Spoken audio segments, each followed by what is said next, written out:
नमस्कार, रूबरू देख रहे हैं आप और मैं हूं आपके साथ शिवानी रतूड़ी। आज हम आपको रूबरू कराएंगे प्रदेश में उपद्रव फैलाने वालों पर योगी सरकार की सख्ती से। जी हां, देखिए प्रदेश में अब दंगा फैलाने वालों के लिए कोई जगह नहीं बची है। सरकार और प्रशासन ने साफ कर दिया कि अगर कोई भी उपद्रवी माहौल बिगाड़ने की कोशिश करेगा तो उस पर कार्रवाई तय है।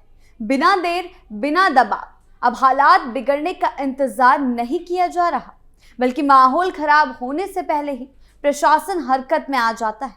बरेली इसका बड़ा उदाहरण है, जहां पिछले साल एक भड़काऊ बयान के बाद हालात हिंसा की तरफ बढ़ गए थे। उसी अनुभव से सबक लेते हुए इस बार त्योहारों से पहले ही प्रशासन पूरी तरह अलर्ट मोड में है। संदेश बिल्कुल साफ है, न बयानबाजी चलेगी न साजिश। अपराधियों और अराजक तत्वों की लिस्ट तैयार की जा रही है और उन्हें जड़ से उखाड़ फेंकने की रणनीति पर काम चल रहा है। शांति से खिलवाड़ करने वालों को अब ये समझ लेना चाहिए कि प्रदेश में कानून का राज है और कानून तोड़ने की कीमत चुकानी ही पड़ेगी। इसी के चलते बरेली में प्रशासन की अलर्टनेस दिखाई दे रही है। क्या कुछ हुआ है, आइए जानते हैं विस्तार से। बरेली प्रशासन अलर्ट मोड पर, त्योहारों से पहले कड़े सुरक्षा इंतजाम, दंगा फैलाने वालों पर सख्त कार्रवाई। बरेली में बीएनएस की धारा 163 लागू, लाउडस्पीकर पर भी सख्ती। बरेली जिला प्रशासन इस समय पूरी तरह सतर्क और एक्टिव नजर आ रहा है। जिले में किसी भी तरह की अशांति, साजिश या दंगा फैलाने की कोशिश को रोकने के लिए प्रशासन ने पहले ही कड़े कदम उठा लिए। जिलाधिकारी अविनाश सिंह को विभिन्न खुफिया और प्रशासनिक स्रोतों से ये इनपुट मिला था कि आने वाले दिनों में कुछ असामाजिक तत्व माहौल को बिगाड़ने की कोशिश कर सकते हैं।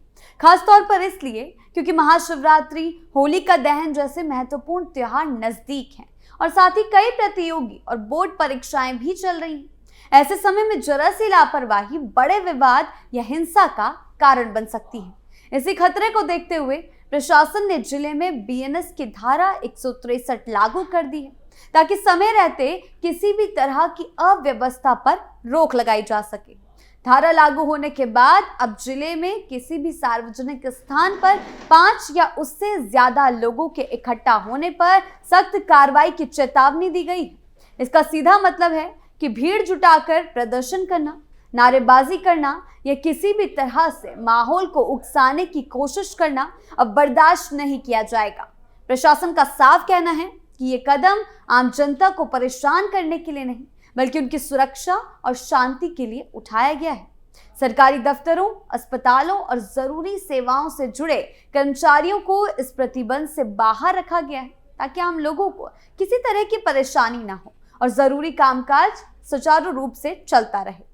डीएम अविनाश सिंह ने साफ शब्दों में कहा है कि कुछ शरारती और जन विरोधी तत्व त्योहारों की आड़ में धार्मिक या सामाजिक तनाव फैलाने की कोशिश कर सकते हैं।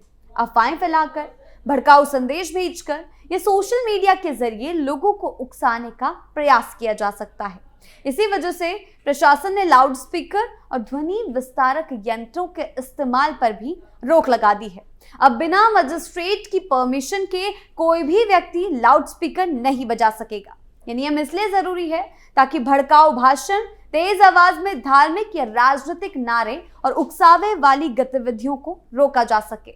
इसके साथ ही जिले में सभी तरह के जुलूस, धरना प्रदर्शन और रैलियों पर भी पूरी तरह प्रतिबंध लगा दिया गया है। प्रशासन का मानना है कि भीड़ के रूप में लोग जब इकट्ठा होते हैं तो उसमें असामाजिक तत्व आसानी से घुस जाते हैं और फिर छोटी सी बात पर भी बड़ा रूप ले लेती है। ऐसे में एक तरह की एहतियाती व्यवस्था है ताकि कानून व्यवस्था बनी रहे और आम नागरिक को किसी भी तरीके की परेशानी ना हो। प्रशासन सोशल मीडिया पर भी कड़ी नजर रख रहा है। किसी भी तरह की अफवाह, भड़काऊ पोस्ट, वीडियो या संदेश फैलाने वालों के खिलाफ सख्त कार्रवाई की जाएगी। अपराधियों पर एक्शन मोड में पुलिस, टॉप 10 बदमाशों की सूची तैयार। वहीं इस बीच अपराधियों पर भी एक्शन लेने के लिए सरकार एक्टिव है। बरेली के उप महानिरीक्षक अजय कुमार साहनी भी अपराध नियंत्रण को लेकर पूरी तरह एक्शन मोड में है। उन्होंने एक महत्वपूर्ण समीक्षा बैठक की, जिसमें पीलीभीत, बरेली, बदायूं और शाहजहांपुर के वरिष्ठ पुलिस अधिकारी शामिल हुए। इस बैठक का मकसद सिर्फ हालात की समीक्षा करना नहीं था, बल्कि ये सुनिश्चित करना था कि अपराधियों के खिलाफ कार्रवाई में कोई ढिलाई ना बरती जाए। डीआईजी ने साफ कहा कि जिले के टॉप 10 बदमाशों के खिलाफ कड़ी और प्रभावी कार्रवाई होनी चाहिए ताकि अपराधियों में कानून का डर बना रहे। बैठक में माफियाओं के खिलाफ की जा रही कार्रवाई, गंभीर अपराधों से जुड़े मामले और लंबित मामलों की विस्तार से समीक्षा की गई। डीआईजी ने निर्देश दिया है कि जो अपराधी लंबे समय से फरार हैं या जिन पर इनाम घोषित है, उन्हें जल्द से जल्द गिरफ्तार किया जाए। साथ ही अलग अलग अपराधों में शामिल गिरोह का गैंग रजिस्टर तैयार कर उनके खिलाफ कानून के मुताबिक सख्त कदम उठाने को कहा गया है। इसका मकसद साफ है, अपराध की जड़ तक पहुंचना और उसे पूरी तरह खत्म करना। आज के समय में साइबर अपराध भी तेजी से बढ़ रहे हैं। इसे देखते हुए साइबर थानों और अन्य थानों में दर्ज साइबर अपराधों की समीक्षा की गई। डीआईजी ने निर्देश दिया है कि ऑनलाइन ठगी, फर्जी कॉल, सोशल मीडिया के जरिए होने वाले अपराधों पर तेजी से कार्रवाई होनी चाहिए। सोशल मीडिया पर नजर रखने का मकसद सिर्फ निगरानी नहीं, बल्कि समय रहते गलत जानकारी और अफवाहों को रोकना भी, ताकि कोई भी व्यक्ति या समूह माहौल खराब ना कर सके। योगी सरकार प्रदेश में कानून व्यवस्था को मजबूत बनाए रखने के लिए लगातार सख्त कार्रवाई कर रही। सरकार का संदेश बिल्कुल साफ है, किसी भी हालत में प्रदेश का माहौल खराब नहीं होने दिया जाएगा। इसी वजह से पुलिस और प्रशासन हर समय सतर्क रहते हैं। छोटी सी घटना पर भी तुरंत कदम उठाए जाते हैं। अपराधियों और उपद्रवियों पर कड़ी नजर रखी जा रही, जिससे आम लोगों में सुरक्षा की भावना बढ़ी। सरकार की इस सख्ती का असर ये हुआ कि जो लोग पहले बिना डरे उपद्रव कर लेते थे, अब वो ऐसा करने से पहले 100 बार सोचने को मजबूर हो जाते हैं। माफिया और गैंग पर सीधी चोट, शांति से खिलवाड़ पड़ेगा महंगा। योगी सरकार की जीरो टॉलरेंस नीति। प्रदेश में लागू जीरो टॉलरेंस नीति के तहत अपराधियों के साथ किसी भी तरह की नरमी नहीं बरती जा रही, चाहे मामला छोटा हो या बड़ा। कानून सबके लिए बराबर है। पुलिस अपराधियों को तुरंत पकड़कर उनके खिलाफ कड़ी कानूनी कार्रवाई कर रही है। इससे अपराध करने वालों में डर बना है और आम जनता को न्याय मिलने का भरोसा बढ़ा है। सरकार का मकसद बिल्कुल साफ है, प्रदेश में शांति, सुरक्षा और विकास का माहौल बना रहे।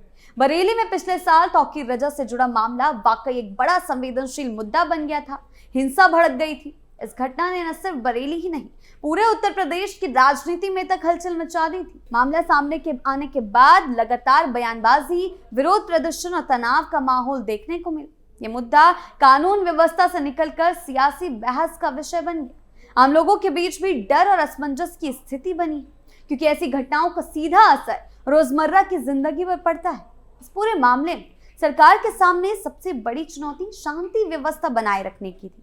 प्रशासन ने साफ संदेश देने की कोशिश की कि किसी भी तरह के उकसावे वाली बयानबाजी, हिंसा या उपद्रव को बर्दाश्त नहीं किया जाएगा। इसलिए आज तौकीर रजा सलाखों के पीछे है। पुलिस और जिला प्रशासन को अलर्ट पर रखा गया, संवेदनशील इलाकों में अतिरिक्त बल तैनात किया और लगातार निगरानी की गई ताकि हालात बिगड़े ना पाए। सरकार का ये रुख साफ दिखाता है कि कानून को अपने हाथ में लेने वालों के खिलाफ सख्ती से निपटने के मूड में है।